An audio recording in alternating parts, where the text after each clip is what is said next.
now. Listen up. 3, 2, 1. It's showtime. That's great. This is ridiculous. 99.3 The Truth. You can't handle the truth. Right now. Ooh. That was the stupidest thing I ever heard. Let's do it. Hit it. It's time for Mac's World. And here we go. Everybody here, let's get it started. Let's get it started. Call Mac 244-0077 or text 809-0993. It's showtime, everybody. Showtime. Exclusively on 99.3 The Truth. 4:06 on the 18th day of May in the Lord's year 2016. I'm J. Michael McCoy. It's Mac's World Live once again here on the radio. We do it every day, 3 to 5. If you'd like to be a guest on the show, you're welcome. You just have to answer one question. I'm going to say you answer it correctly, but you have to answer one question, and it has to be the right answer. I guess it would be then correctly. What are you passionate about? That's the only question I ask a potential host or guest. If you have ever been on this show, you can shake your head up and down now. Mac didn't give me some big interview. We didn't talk about things at length. I ask you what you're passionate about. And if your answer is this, how about those Hawkeyes? You're probably not coming on the show. Even if you said, how about those Cornhuskers? But if your eyes light up and your voice gets playful and you start telling me about what you're passionate about, you're a perfect guest for this show. Remember, you're the star of this show. And if you've never listened to this show, you're going to go, oh, this guy's just, drinking milk here because, the radio guy's always the star. Not in Mac's World. It's one of the reasons why we have what I call a zoo format. Right now, I have there's 5 of us in the studio. See, a pontificator would take everything in themselves, not take many calls, Rush Limbaugh, and then your opinion is never very important because your opinion's just a side note. But when our conversation is your passion, that makes a great guest. So you're always welcome. Just call me up, Facebook me, whatever you need to do.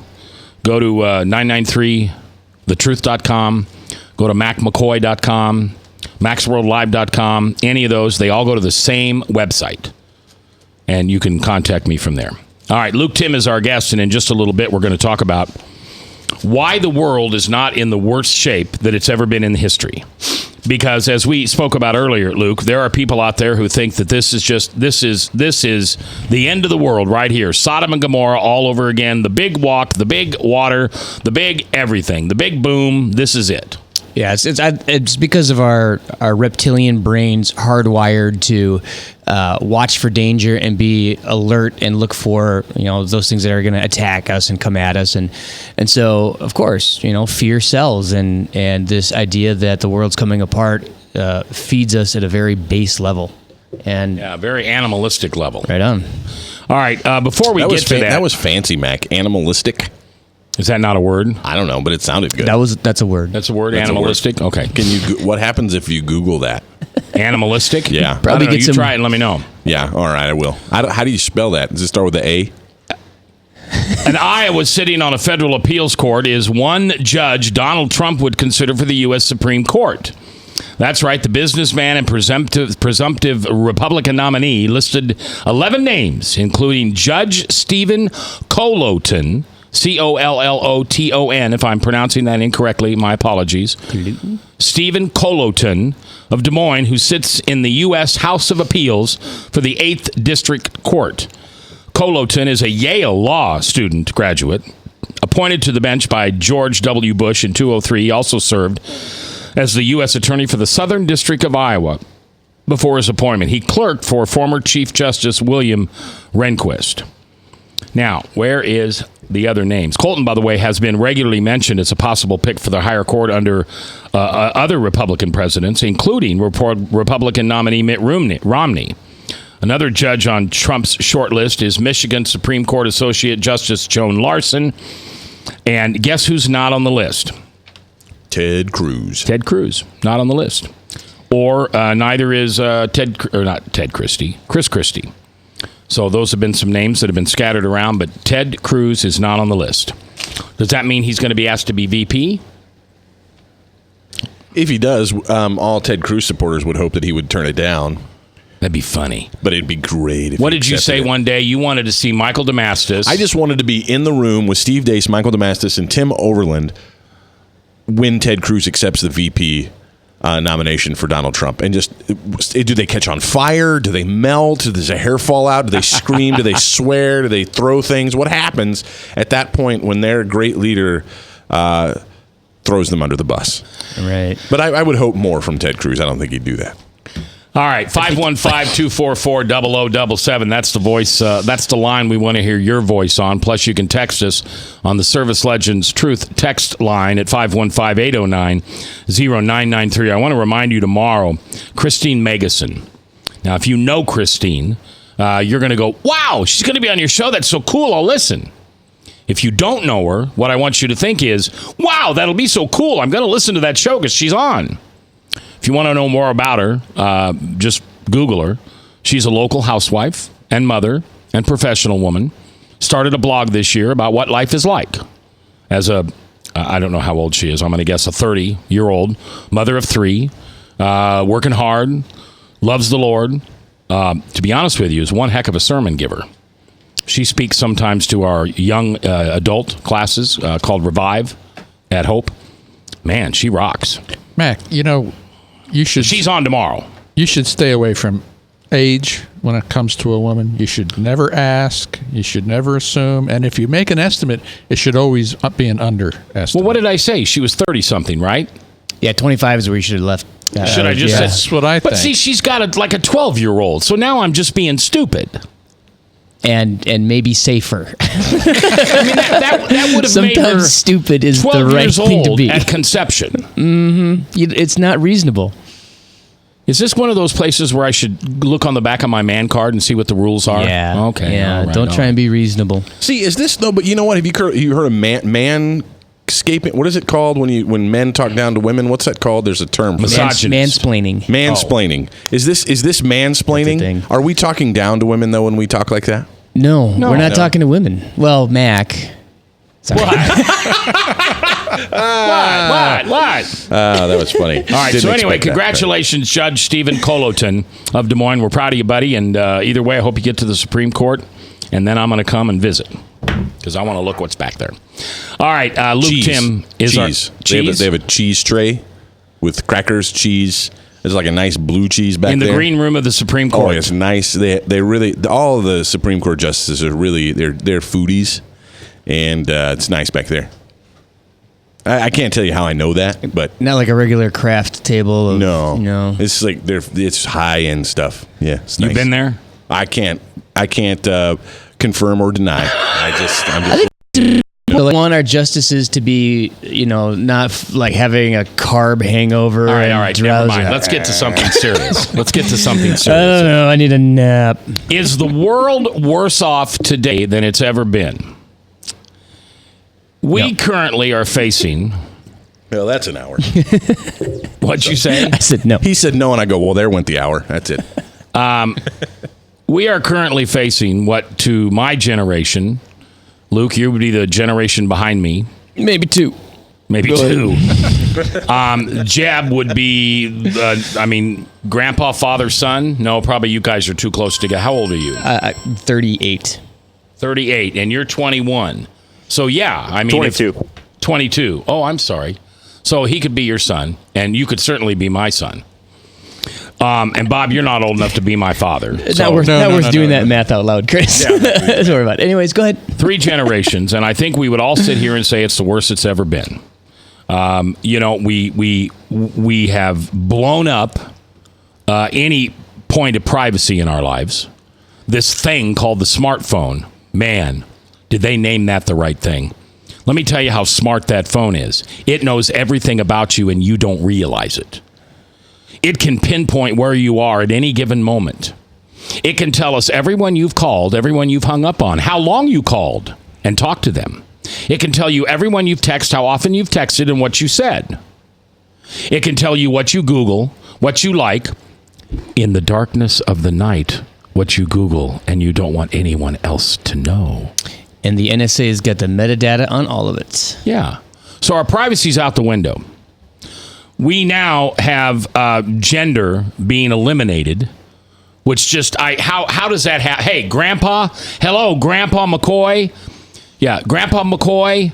I always talk to you, Grandpa, and I tell you what's going on here on Earth because you've been gone since 1969 and you were an entrepreneur, and I know you really liked what America was doing. Well, I want you to know that we now do not recognize boys or girls. Everybody's the same. There's no outdoor plumbing. There's no indoor plumbing. Whatever, Grandpa, I wake up and I say I am. Today I'm a girl. I'm accepted as a girl. And by the way, Grandpa, I can walk into the girls' restroom. I can take a shower in the girls' locker room. And very, very soon, you can be charged with a hate crime, Grandpa, if you don't let me do just that. Gay is not only acceptable, it's something kids want to be. And Grandpa, there's no more God in the public schools. He's gone. I mean, I know, you know he's there, and I know he's there, but he's not recognized. No, we don't say the Pledge of Allegiance anymore. No, we don't pray in classrooms for kids that are sick or moms that are hurting. So are we worse off than we've ever been before? We've got two presumptive presidential candidates.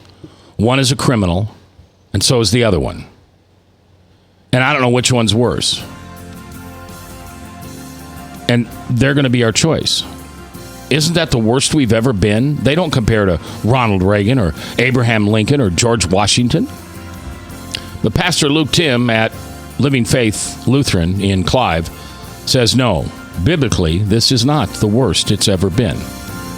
So we'll put a smile on your face and make you feel good about living in 2016 when we come back live here on The Truth.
Credit cards are like grandkids. They love you, sometimes get out of control, and it's fun to get a new one. Who can stop them from piling on? Hi, I'm Tom Coates with Consumer Credit of Des Moines. At the end of the day, you can return the grandkids, but you're stuck paying off bad credit card debt. We'll help you put the fun back into using credit cards responsibly. Right, kids? Yeah! If you need help getting credit cards off your back, call Consumer Credit of Des Moines. Hi, my name is David Burrier, your Hope Coach. I host a live weekly talk show called I've Been There every Thursday afternoon at 5:30, right here on webcast1live.com, and on my weekly radio program Saturday mornings at 10 on Truth Network 99.3 FM. I interview common everyday people who have survived incredible life challenges and who testify to God's faithfulness in the midst of their storms. So join me as we bring a message of hope and encouragement. Everybody needs hope. I know, because I've been there. Hey everybody, I brought Northern Lights Pizza! And it's got Graziano sausage!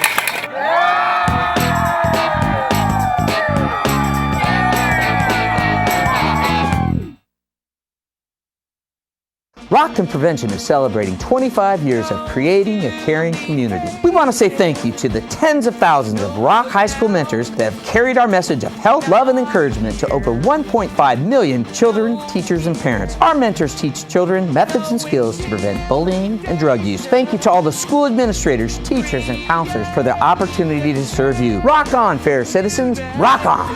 This is Pat McManus for Rockton Prevention, the Richard O. Jacobson Foundation, and this station. From the RE/MAX Real Estate Concept Studios, this is Webcast One Live. From the RE/MAX Real Estate Concept Studios, this is Webcast One Live. 21 minutes after 4:21 on the 18th day of May in the Lord's year 2016. I'm J. Michael McCoy. Welcome back to Max World on a Wednesday afternoon. Coming up tomorrow, Christine Megason will be on. She's got a cool blog. You can check her out. And on Friday, a young lady, now Chris, help me out on this because you're not going to be here. Friday, a young lady by the name of Olivia, who stood up and pronounced her her pro-life position. Is that correct? Yeah, it was a video that Iowans for Life actually shared on their Facebook page. I don't know if this was a week or two ago now, and this is just kind of a raw video, student phone, like an smartphone video of a student at Johnston High School right here up the street from us who stood up and in her class at Johnston High School gave a presentation on why we should not fund Planned Parenthood to her class, to her students and everything. And I just thought, wow. I mean, she made a good case. It was not a wimpy case. It was a very strong case. Just very proud of her. And I want to hear her story, like why, because I don't know the background of why she did this. How did it go?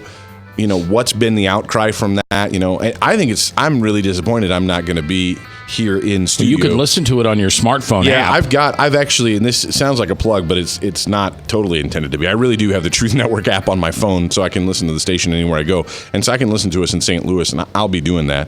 Yeah, because you'll be at a geek convention. I'll be trading wheat for sheep and wheat for ore, and then listening to you guys talk. That's awesome. All right, that's a Settlers of Catan reference for those who don't know. Nice. A what? Settlers of Catan.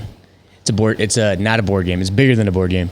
Isn't that the thing on TV when the one guys don't have cable and the other guys do because they're settlers? They're settlers. They have cable instead. Nicely done. They settle for cable. Mm-hmm. Pastor, lead senior only pastor Luke Tim at Living Faith Lutheran Church is here. And you're kind of a history guy as well as a theologist. And in a conversation the other day, somebody said how horrible the world was. And now, you know, the only thing we have when Obama leaves is now we don't know what bathroom to use and da-da-da-da-da-da. And you made the point that, no, we really are not in the worst shape we've ever been as a nation, as a Christian nation. In fact, this may be one of the better times in Christian history. You know, it came in the context of this Bible study we're doing in 1 Corinthians where it talks about, you know, sexual morality and the standard things that a lot of people think, oh, that's just Christian prudism and you should, you know, that's just backwards thinking. But there's this line that's missing there. This is 1 Corinthians 7, verse 1. Now, concerning the matters about which you wrote. And then it talks about all this sexual stuff, right? And what I think we miss is that Paul is saying this church in Corinth wrote him a letter, and they were like, so what do we do about... And we don't know what that letter is because we don't have it. But he goes on and on. He talks about prostitution. He talks about being married. He talks about abstaining from sex while you're married. And it's like, you look at it and you go, it sounds as if the church in Corinth was dealing with some really... tough questions with sexuality, not unlike we are today. And so in that conversation, I actually said, you realize that our issues today are not too dissimilar. In fact, the old mindset of pedestry, which is different from pedophilia, has a history in both the Roman and Greek culture, where there was this erotic affection of older men towards prepubescent boys.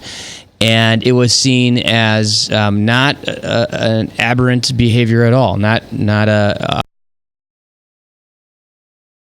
at all. And the idea of gender, we talk about gender being binary. That is unique to Western culture. So in Rome and in Greece, the way that they understood gender, they understood sexuality different from boy or girl. They understood sexuality as in terms on a sliding scale of aggression and there's no way around saying this word, penetration. So if the more aggressive you were, the more masculine you were, the more virility was a big issue for them. If you had a greater sense of virility, that would be you are on further end of this scale of being male. So on the left side of that, obviously is the female gender that we would call female gender, but really because they didn't have the ability to penetrate.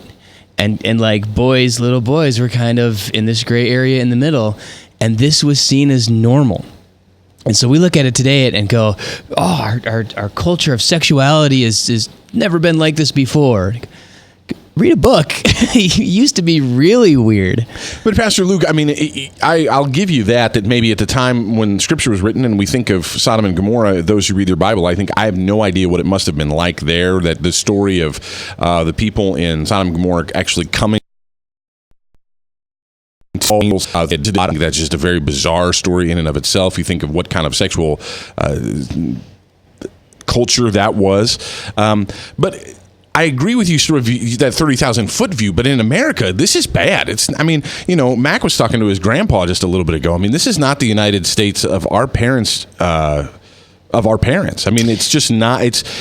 We feels like we're having a crazy conversation because, as we've been out many times on the show, the United States was birthed in a Christian culture, Western culture, saturated with Christian ideas, where the ideas of male and female, these were biblically informed concepts.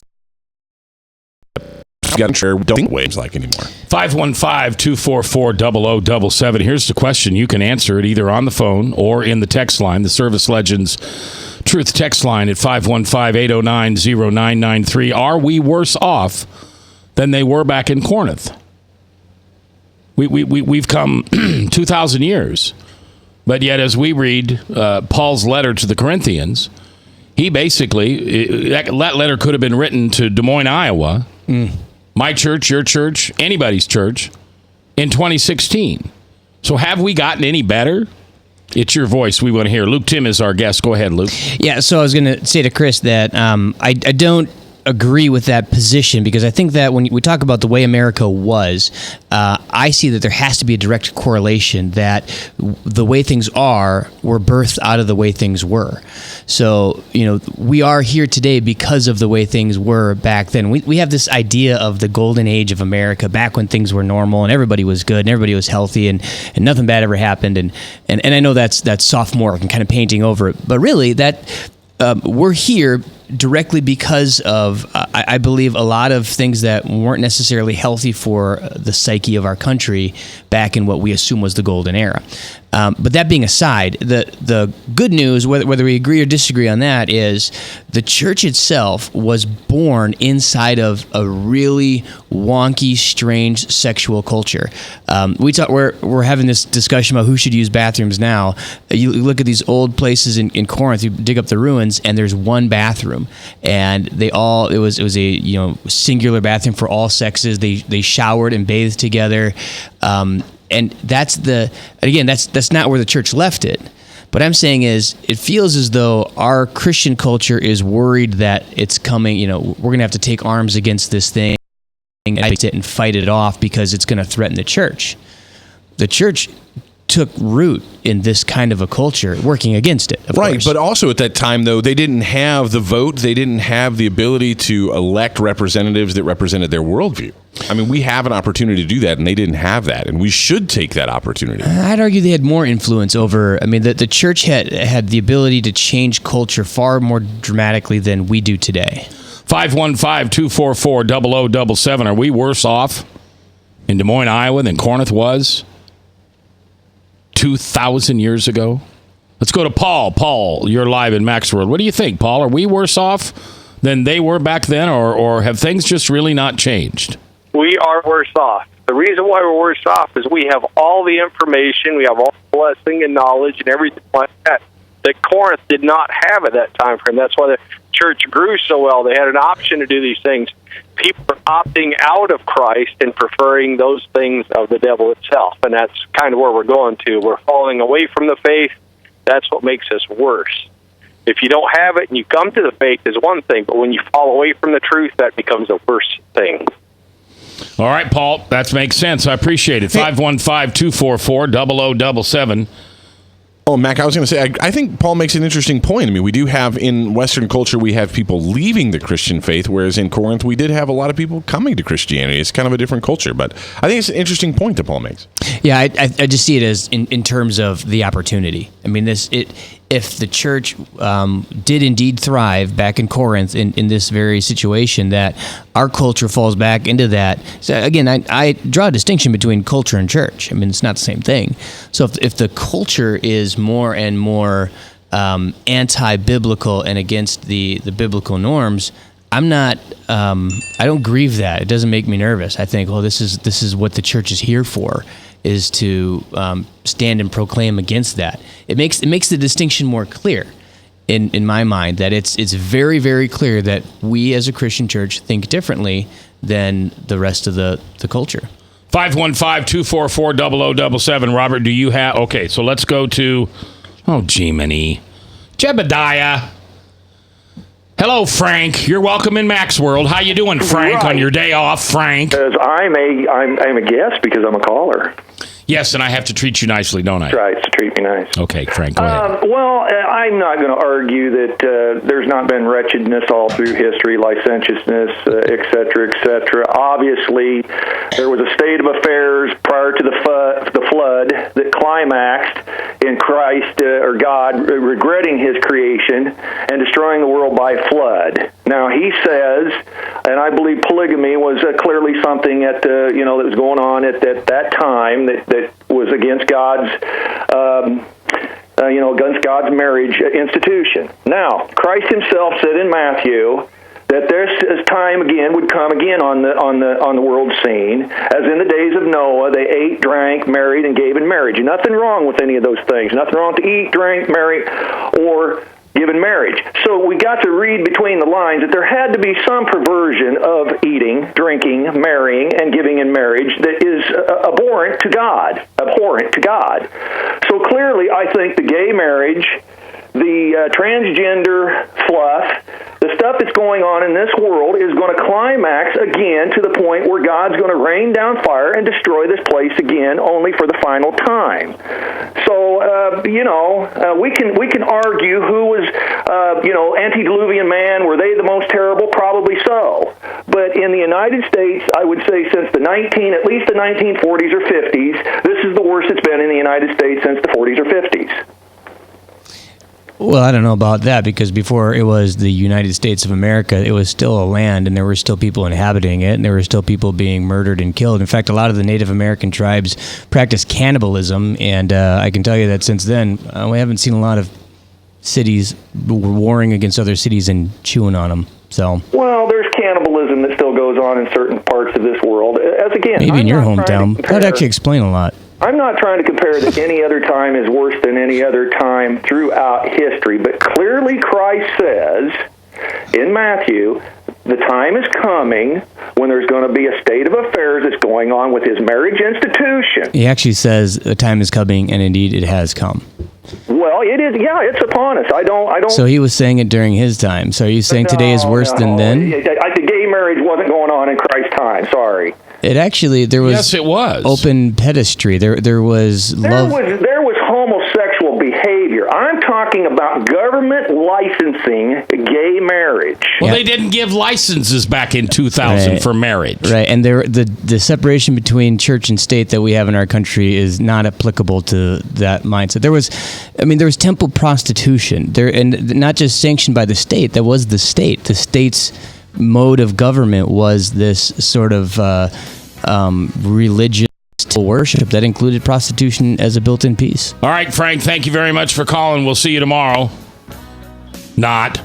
4:34, we're coming up on a break. Luke, yes, he'll be here tomorrow. He'll be here Thursday and Friday. I'm glad to have Luke here, or Frank here. I'm glad to have Luke here, too. You and I, we're coming back to hear what Luke has to say right here on The Truth, 99.3. Northern Lights Pizza's amazing garlic butter makes amazing breadsticks. Now available in 12-ounce bottles at Northern Lights, Hy-Vee, and Graziano's. Northern Lights Pizza. I'm Brian Leach, owner of Service Legends, and my position is Chief Talent Officer. I'm Nicholas Wonderscheid. I am Bernie Hobbs. And I'm the Service Manager. Marketing Director and Client Relations Manager. Everything that we do is about ensuring that we exceed your expectations. Our clients are important to us. 100% satisfaction. We're not just focused on heating and cooling. That's the easiest part of our job, actually, is fixing furniture. Everyone that we come in touch with, we want to improve lives. Bottom line is, we've got our installation guarantees, 25% energy savings guarantee, comfort guarantee, temperature selection guarantee, property protection guarantee. 100% satisfaction guaranteed, fixed rate or it's free. All of those guarantees are backed up with a 100% money back guarantee to hold ourselves accountable to making sure that you get what you're after. Just fixing the problem today. If they have another problem, 5 days down the road, it's still fixed rate or it's free. We use what's called straightforward pricing. Our technicians are going to give you an exact to-the-penny price on what it's going to take before they move forward with any repair. That way you know what to expect. It's the same price every day. No surprises. If you get off work at 5 o'clock in the afternoon, you come home, you realize that, oh, my furnace is broken. Now you need to call somebody out that night. You shouldn't have to pay more for that. We're guaranteeing service 24/7. We run afternoons, evenings, nights, weekends. We're staffed to work that. Phone rings at 3 in the morning. You'll get one of our representatives answering the phone. We're not sending you out to Timbuktu in some call center. It's our surgeon team members, our control team. I'll take a call anytime. And then they answer the phones the same way during the day as they do at night. It's a great day at your service company. How can we make you smile? That's the way to provide true 24-hour service. When you're able to let somebody actually live in their home safely when they weren't able to do that before, where they don't have to stay up at night and worry about, is the heat going to come back on? Are we going to fix the pipes? Is the baby in the room next door going to be sick because they got too cold? When you're able to help somebody overcome challenges like that, that's impacting a life. That makes a difference. I get goosebumps thinking about it. I love the team. I love the people that I work with. We have fun, but we work hard. I call them my ambassadors of legendary service. If you could just envision what that is, that's who we're sending to your home. They literally will call in, pick up the phone and call and say, hey, I want to talk to your manager. And I get on the phone, they're like, that technician that was at my house, great technician. The person that we have going into the house has gone through an extensive background check. Drug testing, we have a very thorough interview process that 1 out of 140 people get through. We promise you that's what you're going to get, no matter what. We're here when you need us to protect the safety and comfort of your family. If you're not happy, we're going to make it right. If we're willing to put 100% money back guarantee on what we do, what type of work do you think we do? Give us a call. We're there for you 24/7, 365 days a year. Enough said. From the RE/MAX Real Estate Concept Studios, this is Webcast One Live. 4:38, 22 minutes before the top of the hour, Salem Radio Network News. And then the Hank, the Bible Answer Man. 1-888-ASK-HANK. You can call in and get your question for Ask Hank. You know, we did that yesterday, Luke, and that's what I was going to plan to do today. We've started this new thing that's working out pretty good, and we do Ask the Pastor, only the listeners call in with questions. Oh, that's cool. And we did it yesterday with Ryan Jorgensen from Harvest, and then Spencer Karoff from First Open Bible. First Church of the Open Bible, yep. And, man, we were just flooded. Calls and texts and just tons of calls. So sometime we'll have to do that with you. I think people would enjoy that with you. 515-244-0077. That's the number you can call. We're talking about whether we are worse off today than Corinth was in the year, 50? Probably? Yeah, about 50, 80. And you know, one of the things that I always... No, it'd be later than that because they were in their second generation already. That's why... Well, all right, 50. Right, yeah, just ballpark it. So one of the things that I always think about is there's this great Simpsons episode where Homer decides he's going to start inventing things. I'm a huge Simpsons fan. I know it's weird. And one of his inventions is the everything is okay alarm. And it's this really loud, like smoke detector style alarm that will make this horrible sound once every 2 seconds until, and that'll tell you that everything's okay. And if it stops, then you know something's wrong. And just the inverse logic and how backwards that is just constantly make. So we live in a world that doesn't have an everything's okay alarm. We only wave our hands when something's wrong. And so the media's figured out that that's a way to, that's how you make money. That's how you sell advertising is you blow up and say everything is wrong. So we live with outrage politics and recreational outrage where people love to be upset, love to get mad, love to see something horribly wrong. And the news is never running, 24-hour news channel isn't a 24-hour, everything's kind of okay. It's going to find, and so we get that cooked in our head. We're slowly stewed in this mentality that everything you see on the news, all of the input you're getting is about all this terrible stuff. And we're buying into this false belief that the world is coming to an end. It's hell in a handbasket. 515-244-0077. That's the number you can call to have your voice heard. Or you can call us on the Service Legends Truth Talk text line at 515-809-0993. Let's go to Nate from Madrid. Nate, you're live in Max World. How you doing today? Hey, doing all right. Say, it kind of sounds like we're taking a look at two snapshots in history. So snapshot of Corinth at, time Paul wrote the letter and a snapshot now. But I think some things need to be taken into consideration when looking at this topic. Not that I have an answer, I just think some things should be taken into consideration, like the degree or scope of, things going on, like how widespread is it? Also, rate of acceleration, because currently in the United States, our rate of acceleration going down the toilet is moving faster and faster and faster. But I also think another... Okay, hold on. I got to stop you there. You got to talk to me like I'm a 6-year-old for a minute. So you're saying the rate in which we're going downhill is faster and faster? Correct. Okay, we may be just as bad as they were back in Corinth. Well, we may not even be as bad, but we're accelerating, and not only the acceleration, but what direction are we headed? So I kind of had a question of, would you rather be in the middle of a cesspool working your way out of it to be clean at the end, or would you rather be clean and sprinting toward a cesspool to do a cannonball? So I guess that's my question. That's a good question. How does that awesome question? How does that kind of relate to the topic we have at hand? Oh, that's well said, and I want to. Okay, I want Nate, say it once again, just for those folks like me who wasn't paying attention. Well, I'm just being honest. I was checking the Facebook. He's saying the thing about the cesspool.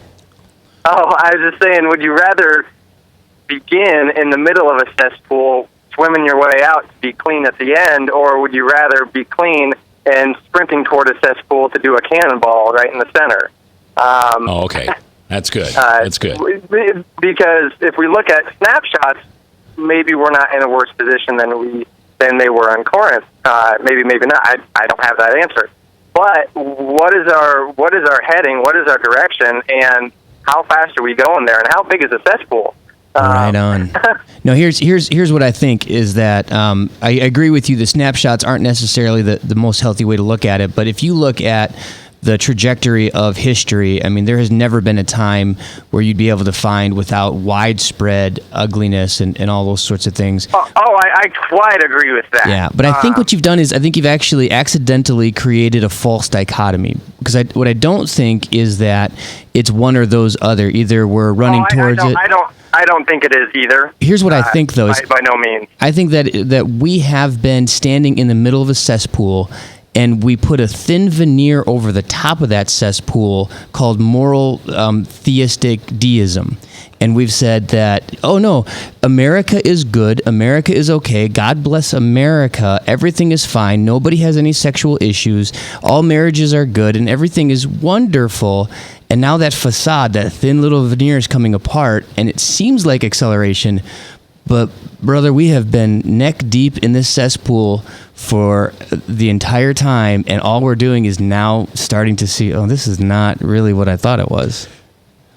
But I agree. I think Nate makes an incredible point, though. I think the rate of acceleration, though, is definitely what we're feeling, though. I think he's right on. If you're in a cesspool and you're getting clean, coming out of it would be fantastic. But if you feel as though, and maybe it's a veneer, I will give you that, Pastor Luke. Maybe it's a false sense of cleanness. But if you have a sense of cleanness and you feel yourself running towards a disgusting cesspool, that's much more shocking to your system and has a real sense of bad news to it. Whereas the versus of that coming out of a cesspool has a real sense of goodness to it. Good news to it. Yeah, I have a friend who had was diagnosed. This was a crazy thing. One day he had a headache, and he went into the doctor, and they did a couple of tests, did a scan, brain tumor, and he was going to die in a few weeks. Oh my! And he goes, "This is crazy. You know, yesterday I was good. Today I have a headache, and now I'm going to die. This seems really, really fast." And his doctor said, "This is the kind of cancer that you were probably born with. It's probably always been there, but then when you noticed it and the diagnosis comes and all of a sudden it changes, boy, it feels like acceleration, but the doctor said, no, it just went active and it is going to kill you." And that seems, so I think that's what it feels like, because I think we've always been in this cesspool. How long did he live? Oh, well, that's a crazy story. So then they gave him, I think, 3 months, and then at 6 months he got better, and then he lived well for a couple of years, and then he got dementia and went really bad for a couple of years, and they constantly said, "You're about to die. You're about to die." And then when he finally died, it was like they said, "Turns out, I guess you're not going to die," and then he died. Oh no. All right, 4:45, 5 o'clock will be social or Salem Radio Network News, and then Hank Hanegraaff, Hank the Bible Answer Man. The Service Legends Truth text line is available, 515-809-0993. Chris? I really appreciate Nate's call because I think it hits the nail on the head of how it is that we feel. Because I think the reason why we constantly have this debate, and I'm always for a fan of keeping the debate up, but I think Nate's point was so good he may have shut the argument down. Is that here?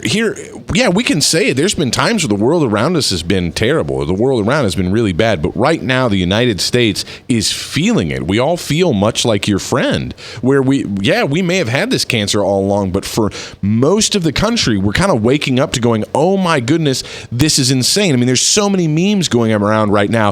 They will not take our this. They will not, they can take our this. They can take our this, but they'll never take our boys and girls potties. This kind of idea where there's this enraged sense over this bathroom things because it seems so insane. The bathroom thing seems nuts. But why? Why is it now? And the reason is because of outrage politics, right? It makes sense now to get everybody all pissed off because we've got an election cycle going on.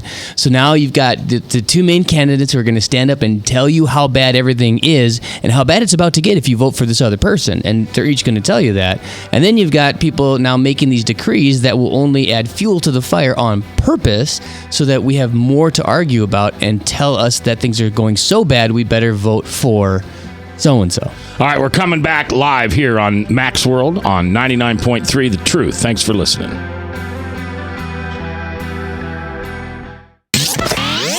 From the RE/MAX Real Estate Concept Studios, this is Webcast One Live.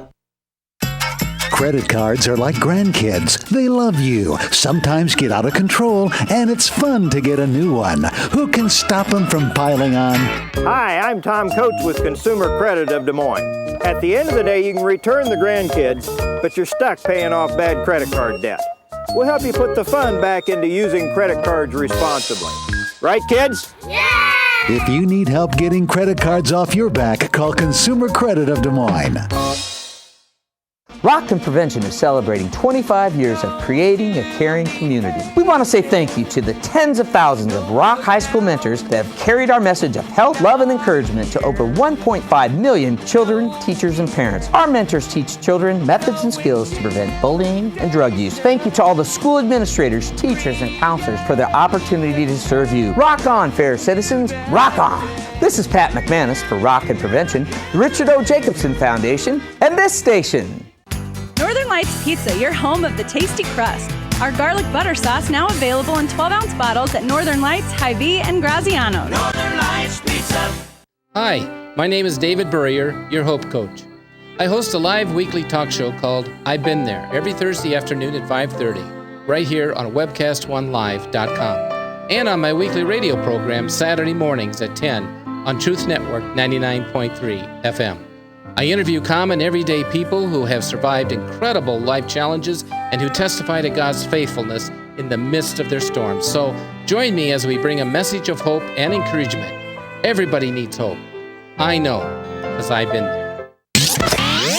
From the RE/MAX Real Estate Concept Studios, this is Webcast One Live. From the RE/MAX Real Estate Concept Studios, this is Webcast One Live. 10 minutes before 5 o'clock, 4:50 in the afternoon, 18th day of May in the Lord's year 2016. I'm J. Michael McCoy, and this is Max World, live every day, 3 to 5 in the afternoon. Hey, listen, I'm going to open up the phone line. We're not going to open them up to voices right now to call in on the show, but I am going to open them up if you'd like to go to the Power University that Weiss and Merkel is having. First one is tomorrow evening. They're absolutely free. You get a big, thick workbook that you get to fill out, and it's for 2 people, and it's for 2 days. So it's absolutely free of charge. If you'd like to go to one of these, just call Jebediah at 515-244-0077. And I don't know how many we'll take. We'll take 3. We'll take 3 people. The first 3 people who'd like to go to this empowerment seminar with Weiss and Merkel, we'll have you there. So and I just plan call. on going, too. Yeah, you're going tomorrow night, right? I plan on it, Will yeah. you be signing autographs? I don't think anybody would recognize me. Will you have your hat on so they'll look for the cat in the hat? Probably will have my hat on. Okay, so Bob is a handsome debonair man, about 27 years old, 6'3", built like a stud, just sliced and cut and chiseled. And they'll never find me. They'll never find you.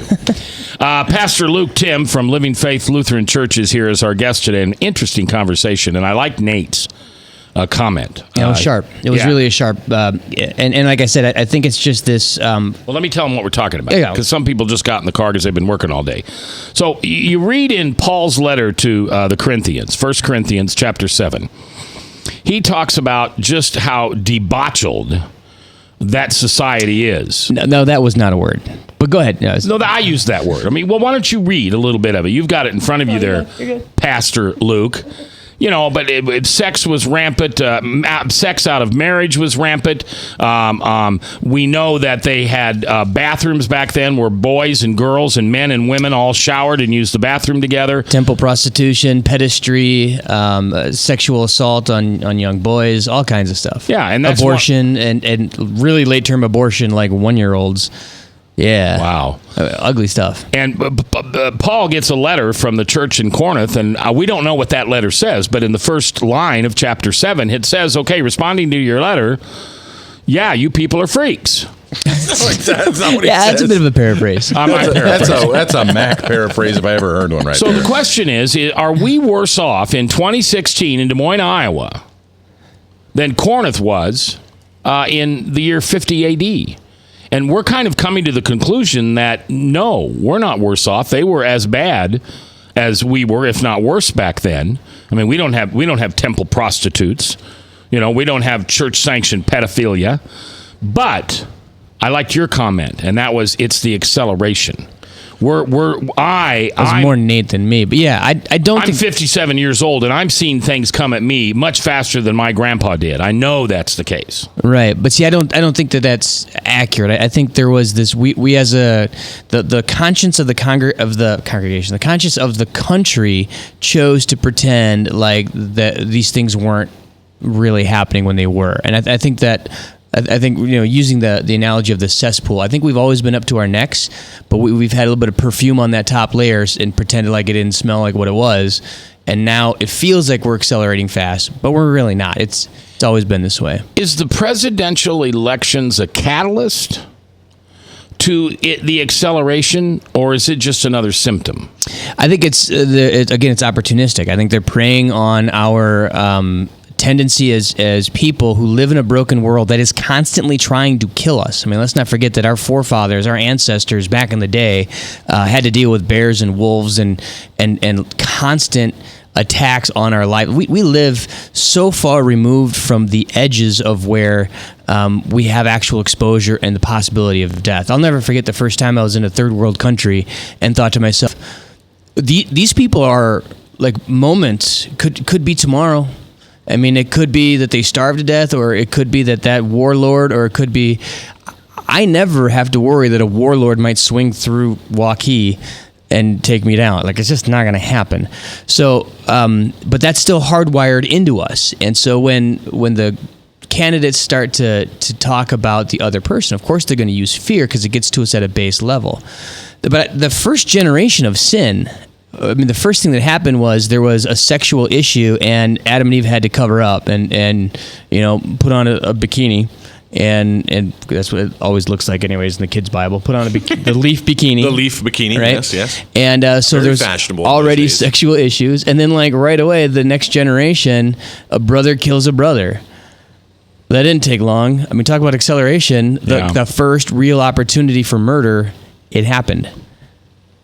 It wasn't like, well, finally the world got bad enough where somebody killed somebody. This is just the state of sin in our world. We live in a broken place. But I have to say, your analogy, though, your friend who all of a sudden realized he has cancer, that's still shocking, though. I mean, all that, I agree with you, but I still think it is in fact accelerating, though. We can't deny that it's not in the United States. We didn't have the issue about bathroom stuff. We did not have, look, I was in high school. You think you were in high school? We were both in high school in the 90s, and it was cool to be gay.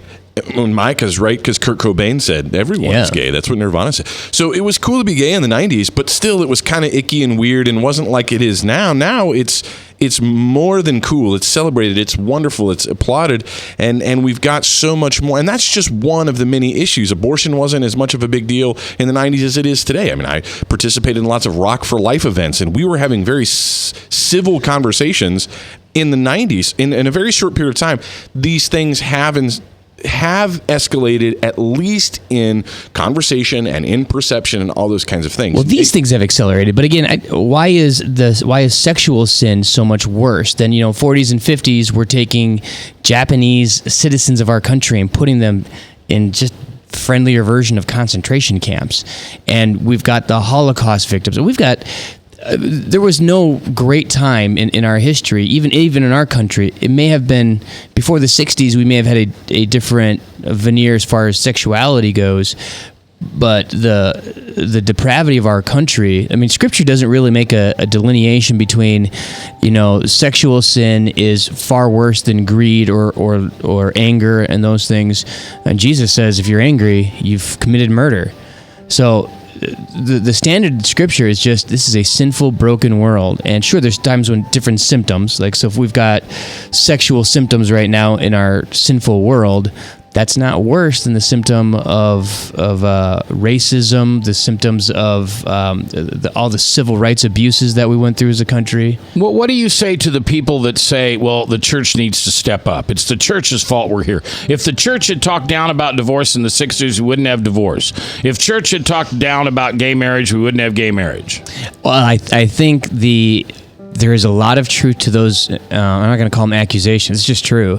And part of the problem is that the evangelical movement decided to offshore and send out the moral authority to the government and say, the church isn't going to. Instead, let's make a law. And this is, I was saying this before, the North Carolina bathroom law was the most ill-conceived bad idea ever, and the church shouldn't be behind such laws, because all it does is it says, we don't want to deal with this complex issue of sexuality. We're not going to proclaim from the pulpit.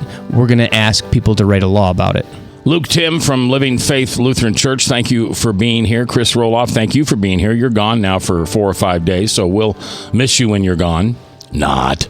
And, of course, Bob Montserrat, my trusty sidekick, the cat in the hat watching the chat on the Service Legends Truth Text Truth Text line. And Jebediah, our new producer. I'm Mac. Thanks for listening. Remember, forgive, because as you forgive, you shall be forgiven.